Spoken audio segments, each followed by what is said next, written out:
If everyone would just take a moment and silence their cell phones. And please rise for the Pledge of Allegiance.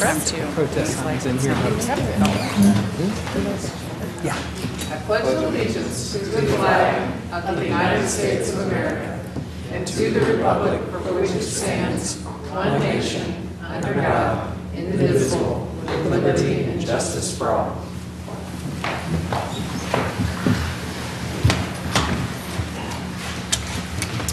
Okay, we have a relatively short agenda tonight, which is probably good because I have no idea what this weather is going to keep doing. We do not have any proclamations on our agenda. We do have a consent agenda, which is pretty short. Are there any questions, comments regarding the consent agenda or a motion? I move we approve the consent agenda. Second.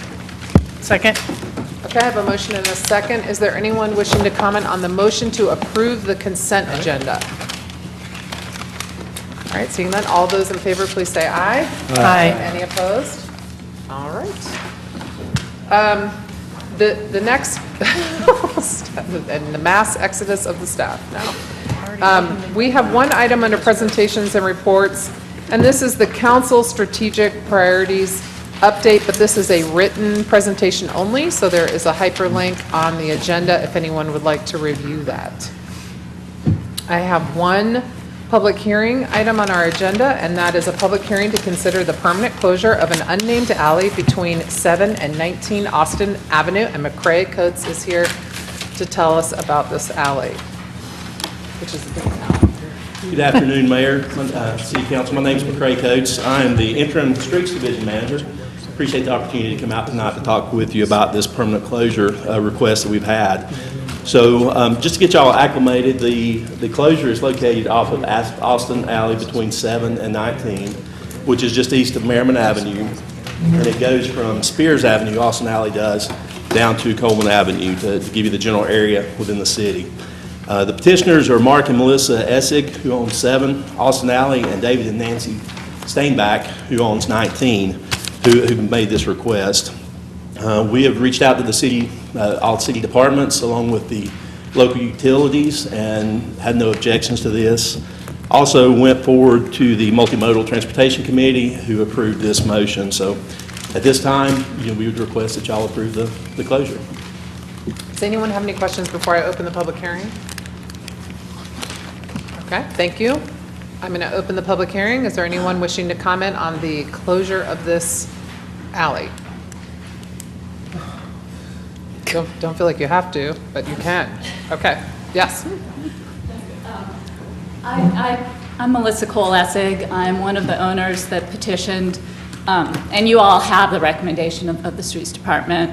I just wanted to let you all know I'm here if you have any questions. Thank you. Anyone else wishing to comment on this item? Okay, I'm going to close the public hearing. Any other questions, comments, or a motion? I move to approve closure of the alley mentioned in the paperwork here between 7 and 19 Austin. I have a motion and a second.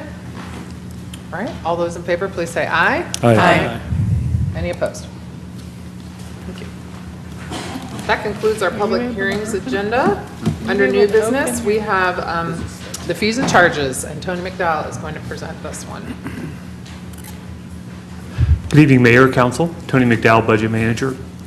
One of the first steps in the budget process every year is that we ask departments to bring forward proposed fee adjustments for the new fiscal year, which starts July 1.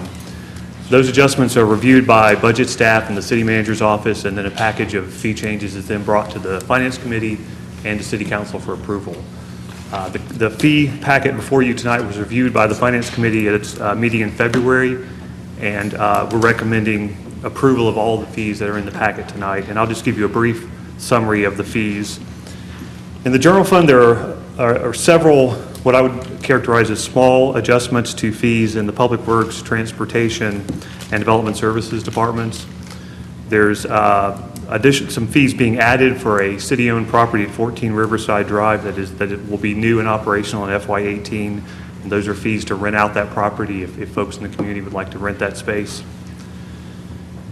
In the other funds, in the water and stormwater fund, the fee increases there represent continuations of the financial plans that we've been bringing to City Council the past few years.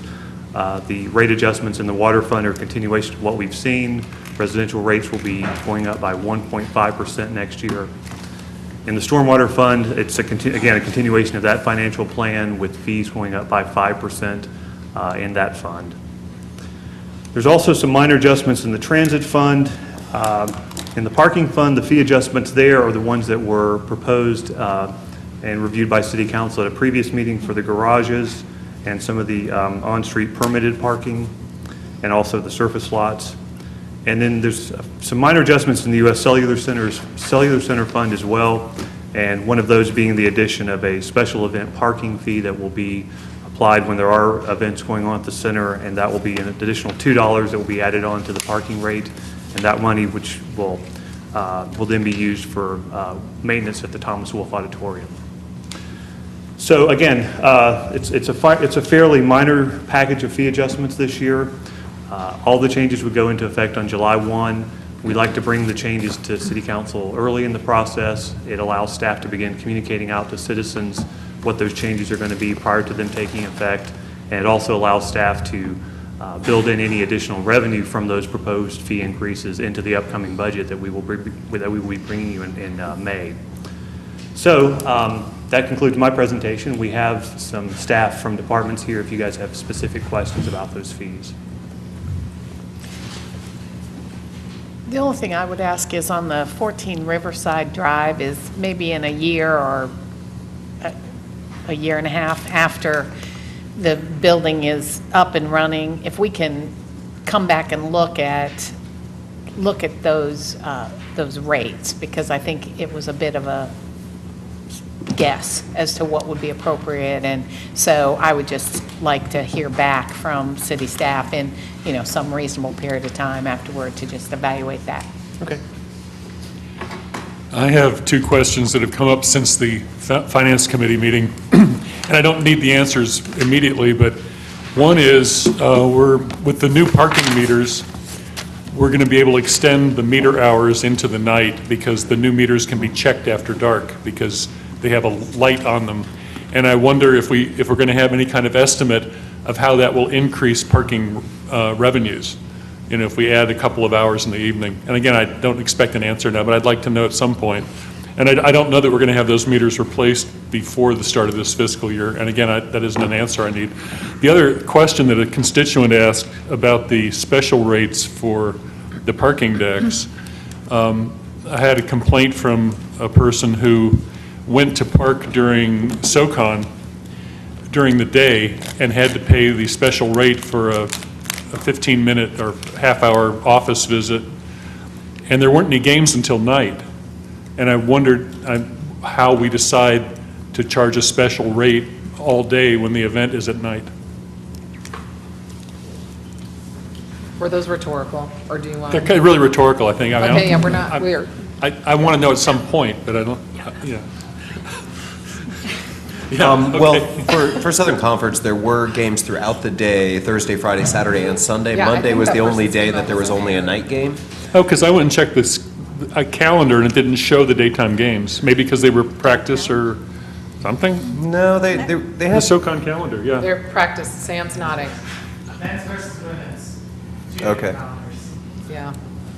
yeah, men's and women's were two different calendars. Oh, okay. Well, that, They were I'll having be able both. to answer the constituent then. Okay. So that's- the women's games are started on The Thursday? women right? get stuck with the daytime slots. But downtown, sometimes they play at UNCO. Okay, thank you. Yeah. Oh, so did anybody else have a question?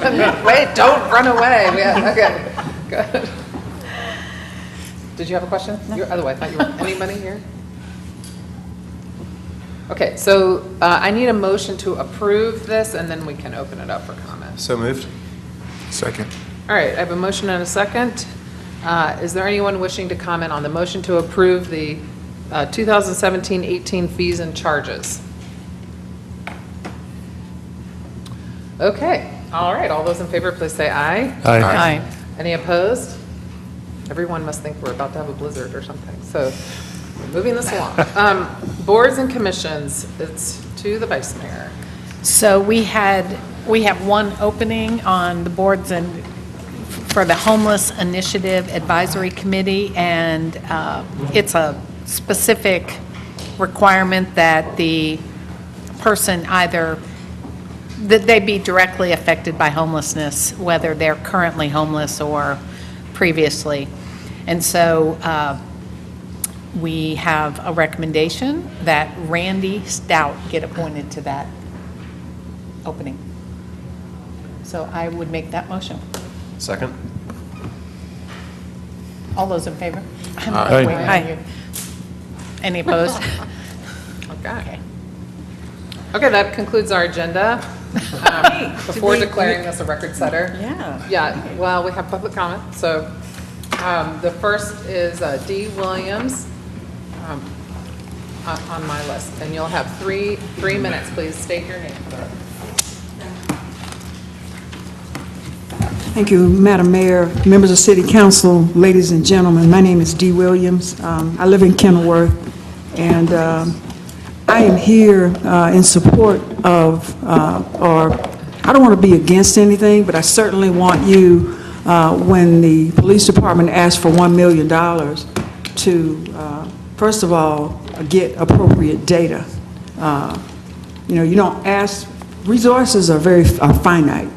And if you're a business person, number one thing is that you always need information from which to draw conclusions and to see that it's justified.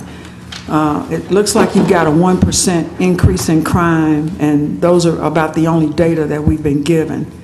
The other thing is that in our communities, we are suffering immeasurably, at least the work of the communities that I work with, who comprise a lot of marginalized people who usually aren't in this room. So people like me who work with them and who try to produce tangible results for them are often the ones who are left to tell the story.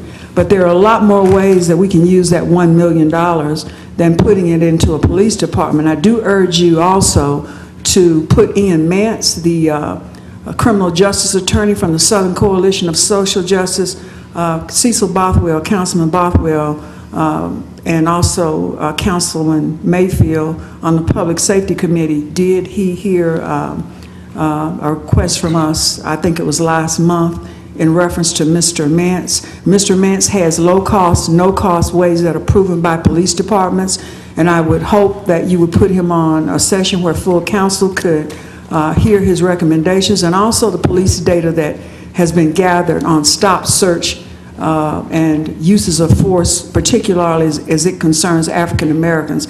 That is another source of consternation for us. We don't want another $1 million to be used to perpetrate more violence against African Americans and other folks who we have documented as receiving disparate treatment and having, of course, a disparate effect. So we hope that you will put him on the agenda as soon as possible, and with his fact-finding and data, that you weigh what the police chief, as far as the data is concerned, to justify that as well, that $1 million. But we urge you to use that on people, not the police department. Thank you. The next person I have signed up to speak is the Reverend Amy Cantrell.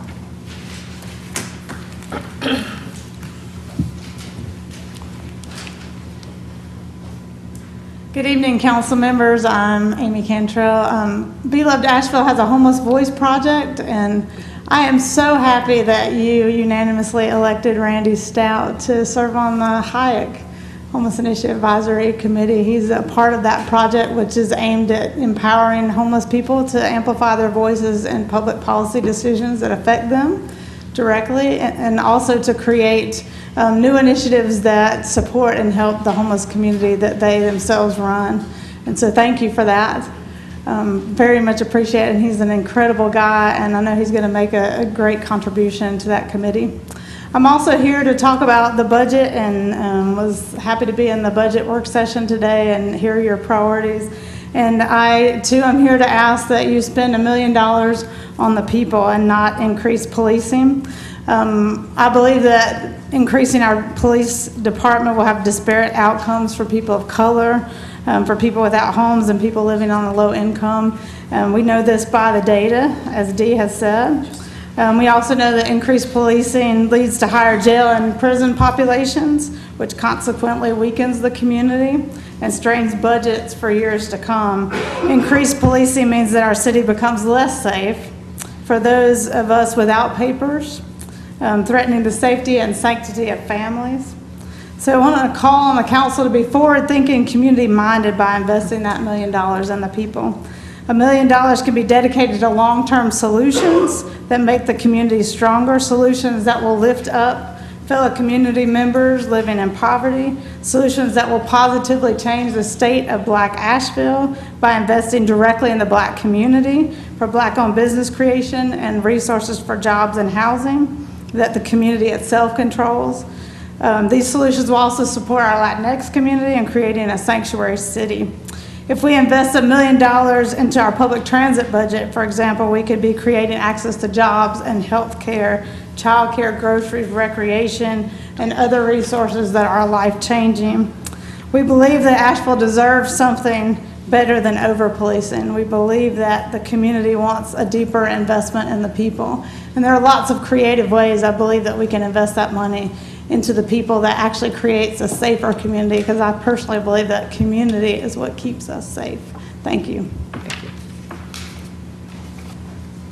The next person I have signed up to speak is Angel Archer.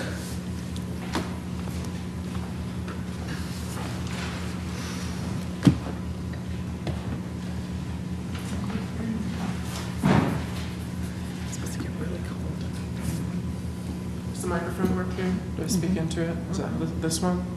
Okay, brilliant.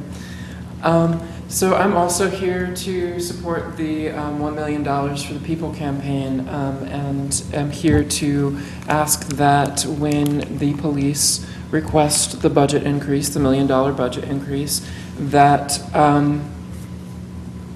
that you all say no, first of all, but more importantly, that money goes back to the communities. Asheville is one of the least, affordable places to live in the country, which is outrageous because it's so small. But in terms of affordability, which is to say the cost of living divided by what average jobs pay, it is, I think I saw, fourth least affordable city in the U.S. And that's because Asheville is effectively, in terms of the local economy, has become and is continuing to becoming a playground for rich people. And the police chief acknowledges that, that the cause of the increase in crime is poverty, right? But when you increase policing in an area in response to that, what that does is that protects those property values. It protects those businesses.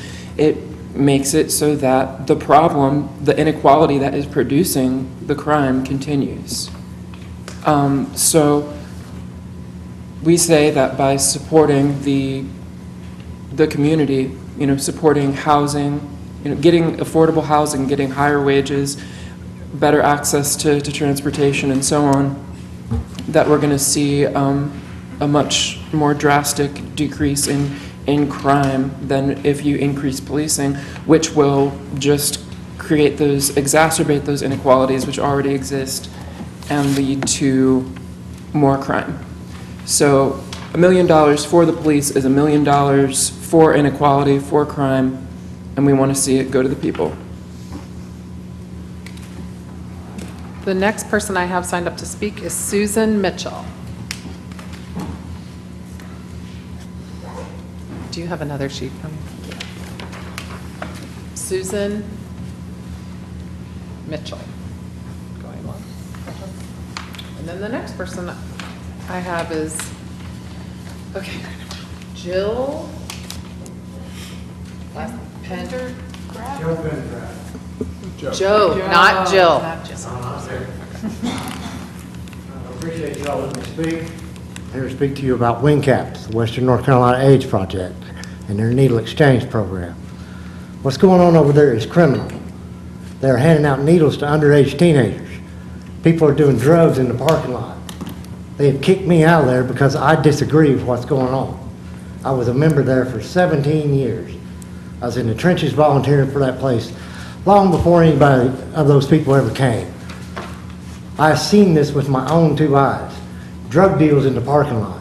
Underage teenagers going in there getting their needle kits and doing drugs in the parking lot. No one will listen to me. I've called the governor. I've called you, Miss Mayor. Nobody has ever returned my phone calls. Now, y'all can't say you don't know what's going on now. What's going on over there is immoral and it is illegal. And I demand an investigation be started. Thank you. Thank you. That's the last of the folks that have signed up to speak. If there's anyone else who would like to speak, this is your opportunity. Just state your name and you have 3 minutes. Okay. Okay, all right. Well, I don't think that was a record because we're at 21 minutes. It was close. We are going to have a closed session. I do want to bring up an issue, Cecil, with you tonight here in this public place. We've had a lot of online discussion about our task force, our Haywood Street Task Force, and I know we have one of our members of our task force here. Thank you for being here. And I have a little bit of concern about council communication with our task force members and our consultant who is running that task force, because we as council are trying to allow this task force that we voted for and put in place and hired the Asheville Design Center to do this work, and I don't think it's appropriate for us to interfere with the task force in their work. And I was disappointed to see, I haven't seen other communication, but your communication with Chris Joyelle and other task force, Chris Joyelle is the consultant with the Asheville Design Center, with the task force members, because I'm concerned that they will not feel at liberty to do their work and give us a recommendation without undue influence on the part of council. So I just wanted to raise that issue. I feel like it's my obligation to do that on behalf of the task force members who may not feel that they can say anything about it. So I just want to bring that to our attention. I would hope that in the future we would all refrain from communicating with task force members in this way while they're trying to perform their work and make recommendations to us. I appreciate your concern. The thing that triggered me on that, which got lost in the wash in the news reporting, was that there was bullying occurring in the course of that task force. The bullying was brought to the attention of the person moderating that task force, and that the moderator said he didn't want to shove anybody under the bus. So nothing was done about it, even though the first rule on their list of rules was to respect each other. One of the people, at least, was so bullied that she was in tears after those meetings. We can't have that kind of behavior going on, and that's the thing that I was really most upset about. Furthermore, I'm part of a group that put in $5,000 into that process, and my concern was that the process that was described to my group before we put the money into there was not the process that was carried out by the task force. So I think I had standing as a member of the Friends of St. Lawrence Green, as apart from my position on council. Now I know that can get kind of muddy in the same way that Julie might have a problem between being with Mountain True and on council, but we did spend $5,000 for a process that we were promised, and the process has not occurred. So between those two things, I was rightly miffed. And I will say, I want to point out also, it was a private email that someone decided to distribute. And maybe I use strong language that isn't appropriate in a private email, but I'll tell you, I think bullying of people by adults, tacitly approved by adults, is way worse than using strong language in an email. And so I'll try to refrain from interfering with task forces in the future, and I will frankly vote against having task forces of this nature in the future. But I appreciate you bringing it up, airing it, and I appreciate that other council members here don't agree with me on that, and there it is. Okay. Well, it does prove the now old adage that every time you send an email, you got to think, can this appear on the cover of the paper? Yeah. I thought I'd learned that lesson. All right, well, that's what I had under news and announcements there. Does anyone else? I know we have a closed session, so anyone else? No? All right, closed session motion. I move that the Asheville City Council go into closed session for the following reasons. Number one, to prevent disclosure of information that is privileged and confidential pursuant to the laws of North Carolina or not considered a public record within the meaning of Chapter 132 of the General Statutes. That law makes the information privileged and confidential as North Carolina General Statute 143-318.10A3. The statutory authorization is contained in North Carolina General Statute 143-318.11A1. Second, to consult with an attorney employed by the city about matters with respect to which the attorney-client privilege between the city and its attorney must be preserved. The statutory authorization is contained in North Carolina General Statute 143-318.11A3. Second. All right, we have a motion and a second. All those in favor, please say aye. Aye. We will adjourn from the closed session.